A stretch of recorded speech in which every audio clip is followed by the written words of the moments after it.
Hi everyone, welcome back to the channel, and today I want to talk about what you name is what you receive, what you name and what you claim in your life. So a lot of us don't notice the things we're saying, things we're doing, and the things we acting and behaving, acting out. It all carries this vibration, and what's happening is you are entraining your neural pathways, you're entraining your subconscious that you are claiming this thing, you are owning this thing, it's a part of you, and that is what you will receive. So just to give you an example, I've got a friend, okay, so he meets us for lunch, and he's very much into awareness and metaphysics and new thought, and he's been doing quite a lot of work on himself over the years. So even armed with all that knowledge and awareness, he still meets us for lunch, pulls his chair open, sits down, and there's this sound like and he's back, he's like, oh, my back. And we normally just don't even notice. Sometimes we have a laugh, and it's just become part of our culture, our lunch culture, it's become a part of him. We don't even notice it.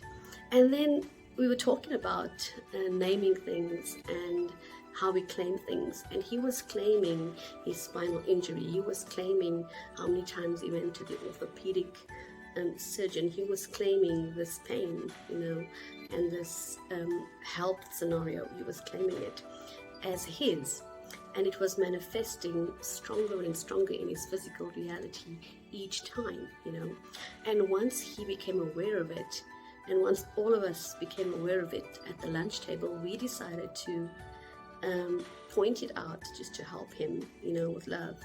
And we all had a laugh, and he changed it. So when he sat down, he no longer groaned, and moaned, and he no longer made that sound, And it was miraculous. Within a few months, within even a few weeks, he didn't even start noticing it so much anymore when he was sitting down at home in the lounge, etc.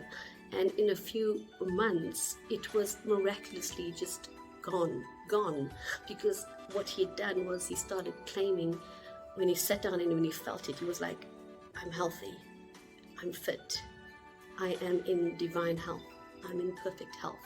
And that's what he started saying, and that's what I started thinking of him. When I saw him sitting down, I would say in my head, wow, he's looking amazing, he's looking fit, he's looking wonderful, he's looking gorgeous, he's looking handsome, he's looking full of life, he's looking full of vitality, and I started changing my impression of him and my perception of him as well. And together that tapped into the alternative space where miraculous things occur, and he then started claiming that reality and claiming that lifeline. So what you see and what you say and what you sound is what you claim. And I'll give you another example is we're on a group, some friends of us, and this one friend had sent a screenshot, and she's living in Europe, and she'd sent a screenshot of the petrol price that had hiked up. She was like, oh my God, look at this petrol price because of the Syria-Ukraine crisis at the moment. And everyone was like talking about it, and I really had nothing to say because I don't notice the petrol price. When I was retrenched, when I was a single mom, I don't even call myself a single mom anymore. I don't name those things in my life, my existence anymore, but I'm using it to illustrate the point for you now to share the story.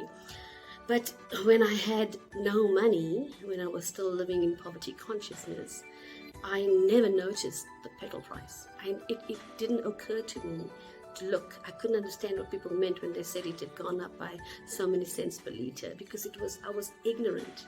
I was completely ignorant and tuned out like a racing horse that has blinkers on. He's just focused on the finishing line. So I was focused on my wealth and what I was creating and what I was trying to manifest, I wasn't focused on anything else, And when I was living off loans, and I had asked people, some close friends of mine, to help me out with money, and even in that phase of my life, I never knew the price of bread. I never knew the price of milk. I tuned out to those things. because I stayed in wealth consciousness. Okay, so if people accuse you of being ignorant of the news, for example, I'm not an expert on bad news. I'm not an expert on crime because I tune out to those stories. I've got it on my phone in my community group. The streets have formed an SOS, for any crime that occurs in the area. So I've got it on there, but I archive it in my WhatsApp app, so I don't see it, and it's only there if I ever need to use it or to help a neighbor, etc. That's what I would use it for. So I don't keep in touch with the crime that's happening. I remain ignorant, and don't be ashamed of the label of being ignorant. I'd rather be aware, and I want my consciousness to be raised on the good in this life, on the world is safe, on the things I want to receive, divine health, harmonious health. I'm in perfect harmony, my mind, my body, my spirit. Those are the things that I want to be in touch with. And in terms of Syria and Ukraine, I'm excited about learning about the area and the region, and not because of the bad news and the war and the potential war and the dangers, but because the topic interests me.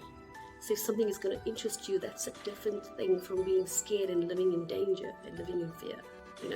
So what you name and what you complain about and what you judge and what you moan and groan about, and the funny sounds you make when you're walking from your bedroom to the bathroom,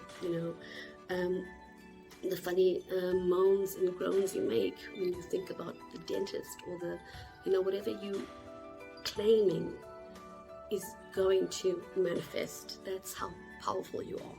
That's how amazing you are. You've got the power, the magic at your fingertips. You've just not been aware of how you've been using it so expertly in a way that does not serve you.